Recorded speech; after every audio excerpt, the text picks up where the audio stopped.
Allah says in the Quran, وَمِنَ النَّاسِ مَن يَعْبُدُ اللَّهَ عَلَى حَرْفٍ.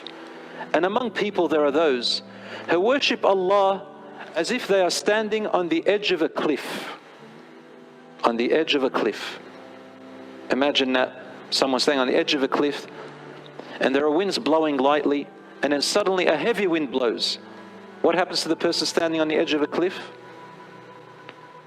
Allah says, فَإِنْ أَصَابَهُ خَيْرٌ اطْمَأَنَّ بِهِ. When good happens to them, they stay where they are. They don't move from the cliff, they stay where they are. Itma'an, meaning they think, oh, wallah, Allah must love me. I'm in a good place. I'll stay on the edge, just barely on the edge of my religion. I'll do the absolute minimum of minimum. Even some people, they don't even do the minimum. They think that, khalas, if I don't pray, at least I'm giving some bit of charity here and there. You know, the other day, they might say, I heard this brother say, the other day, wallah, I smiled to this little kid and the kid smiled to me. Wallah, I feel closer to Allah now. Yes, you'll feel closer. But this person doesn't pray. This person probably doesn't even fast. And they think that by this little tiny act, they deserve paradise. Allah subhanahu wa ta'ala tells us some people, they worship on the edge. You find them backbiting, gossiping, harming people, hurting people, stealing from people, cheating on people, showing off their good deeds, putting burdens on other people, on the edge. And they try to justify their wrong acts when deep inside they know they're doing the wrong thing. They're on the edge, just barely. If they're okay, they're okay. They can get to the mosque, they pray a few prayers, but they don't monitor their character outside because they're on the edge. But then Allah says, then a little trial happens to them, and what happens? They fall. وَإِنْ أَصَابَتْهُ فِتْنَةٌ انقَلَبَ عَلَى وَجْهِهِ. But when a trial comes to them that's meant to purify them, that's meant to bring out the good in them and sift through and let them realize their good qualities from their bad qualities. See, fitna is like a sifting. It's when you bring material from the earth and you want the pure gold out of it or the pure gems out of it. You go through a very stringent form of heating and fire so they can bring out the pure gold, the pure gems, and you get rid of the ugly material. So Allah does that to our hearts from time to time. So Allah says, and when a fitna, when this process happens to them, those who are worshipping on the edge, they fall flat on their face like a heavy wind on the edge of a cliff. They fall. خَسِرَ الدُّنْيَا وَالْآخِرَةِ. They lose not only their hereafter, but they also lose the happiness and the success and the qualities of this world too. Some people, they think that if you want to be a believer, that means you've got to give up on the world and the luxuries of the world and the happiness of the world and the enjoyment of the world. You know, you're not allowed to have a nice car, you're not allowed to have nice clothing, you're not allowed to have nice luxury or a nice house. This is not true.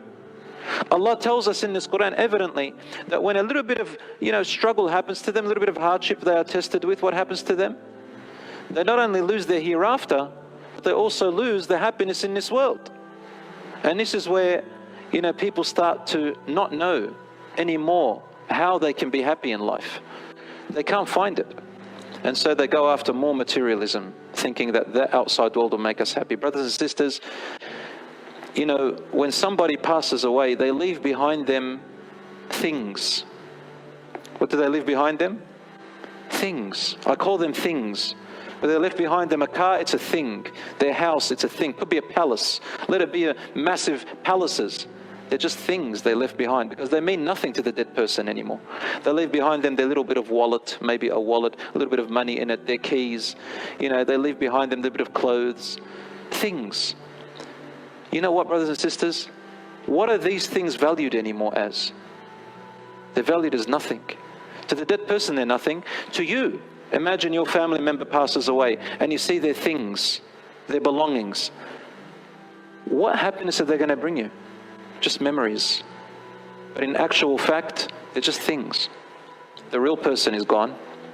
And it really goes to show, brothers and sisters, that if you go after materialism for your happiness, you're never going to find the happiness.